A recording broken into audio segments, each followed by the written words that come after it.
அருட்கட்டளை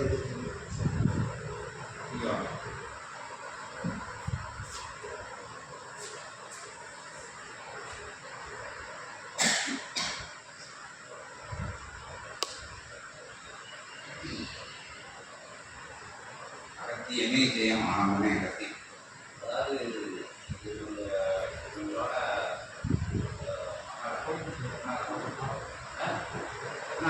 மூணாவது பையன் மூணாவது இந்த மாதிரி மூணாவது பொண்ணு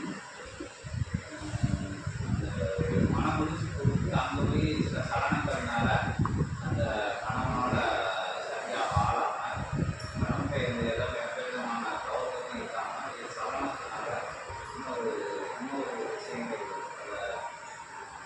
சொல்லப்படாத விஷயங்கள் அதை நாட்டகமாக சேர்த்து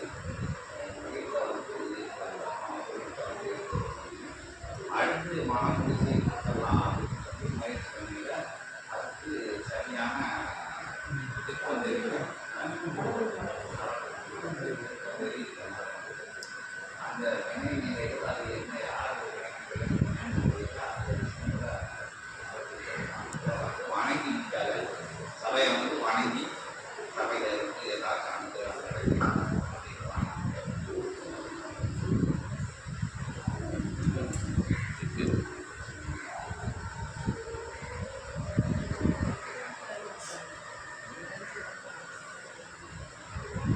சித்தர்களும் தேவர்களும் உரைக்கின்றவாறு இறைநூலிலிருந்து ஜீவ நாடிகளிலிருந்தும் சித்தர்கள் உரைக்கின்றவாறு ஒவ்வொரு நிகழ்வுக்கும் பின் நிகழ்வு என்பது அது நிகழ்ந்தேறிக் கொண்டிருக்கின்றது. ஒவ்வொரு நிகழ்வுக்கும் பின் நிகழ்வு அது நிகழ்ந்தேறிய நிகழ்வு. அந்நிகழ்வு என்பது பல்வேறு ஜென்ம காலங்களிலும் நடந்து கொண்டிருக்கும் ஜென்ம காலங்களிலும் நடந்தேறிய நிகழ்வினுடைய மறு நிகழ்வாய் ஒவ்வொரு நிகழ்ச்சியும் நடந்து கொண்டிருக்கின்றது என்பதே சித்தர்கள் ஜீவ ஏடுகளின் மூலமாக நாடிகளின் மூலமாக கூறுகின்றனர். அந்நாடிகளின் ஒட்டுமொத்த ஆற்றலையெல்லாம் இணைத்து தாரை வார்த்த ஆதி கைலாய சூட்சம நூல் என்ற நூல் இருந்து அவ்வினைகளை எல்லாம் வேறறுக்கும் அத்தகைய வழிமுறைகளை கையாளக்கூடிய வழிமுறைகளை உரைத்துக் கொண்டிருக்கின்ற இத்தகைய பிரபஞ்ச மகா சபைதனிலே சபை தொடர்பாளனாய் அமர்ந்து சபை சீடனாய் அமர்ந்து பல்வேறு காலகட்டங்களிலும் சபையோடு தொடர்பில் இருக்கக்கூடிய அத்தகைய தொடர்பாளனுடைய உறவாளனாய்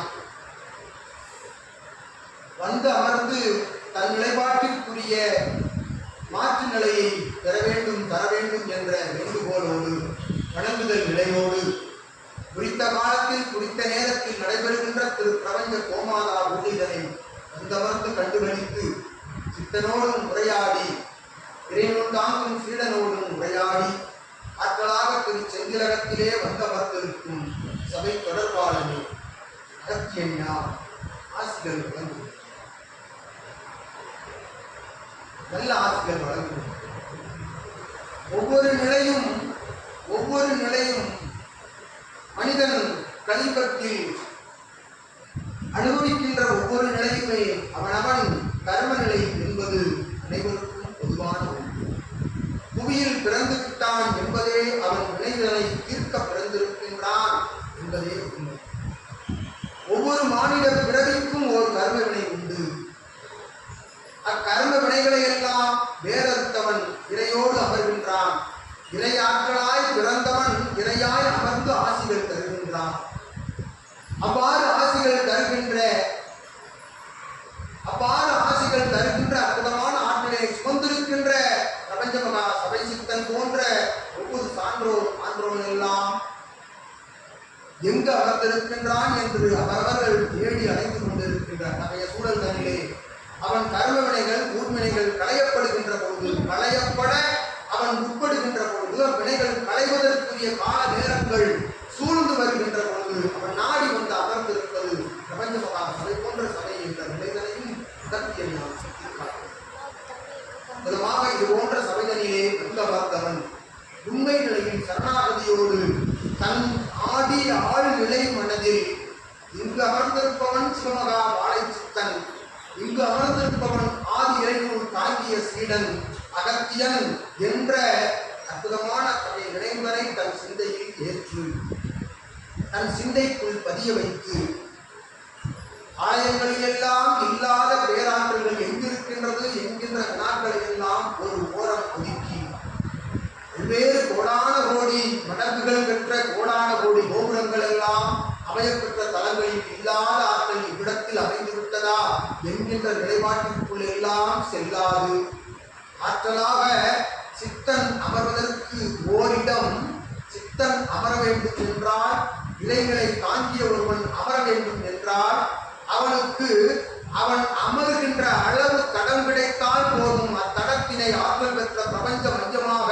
மாற்றக்கூடிய வடிவம் கொண்டவன் சித்தன் என்கின்ற நிலைகளையும் அகத்தியன் சுட்டிக்காட்டி இத்தடங்கள் எல்லாம் இதுபோன்ற அகங்கள் எல்லாம் சிவப்புரை தலங்கள் எல்லாம் வந்தோர்கள் அமர்ந்து இறைநூல் தாங்கும் அற்புத கதையை சித்தனிடமிருந்து அருள்மொழிகள் பெறுவதற்காகவும் ஆதி இறைநூல் தாங்கும் சீடனுடைய திருவாய் மொழியிலிருந்து சூட்சம நூலிலிருந்து வருகின்ற ஆட்சிகளை கேட்பதற்காகவும் அமைக்கப்பெற்ற இகலோகத்தில் அமையப்பெற்ற ஒரு தடம் என்கின்ற நிலைகளையும் அகத்தியர் சுட்டிக்காட்டி பிரம்மாண்ட நிலைகளை எதிர்பார்க்காது அப்பிரம்மாண்டத்திற்குள் அமர்ந்திருக்கும் ஆற்றலினை உணர்ந்து நாம் கூறுகின்ற ஆகம நிலைகளை அகத்தியர் கூறும் ஆகம நிலைகளை கையாளுகின்ற பொழுது முழு மன நிறைவோடு இறை நிறைவோடு அதனை கையாளுகின்ற பொழுது எத்துணை ஆற்றலையும் எதிராற்றல் என்று நினைக்கின்ற எத்துணை ஆற்றலையும் வேறொரு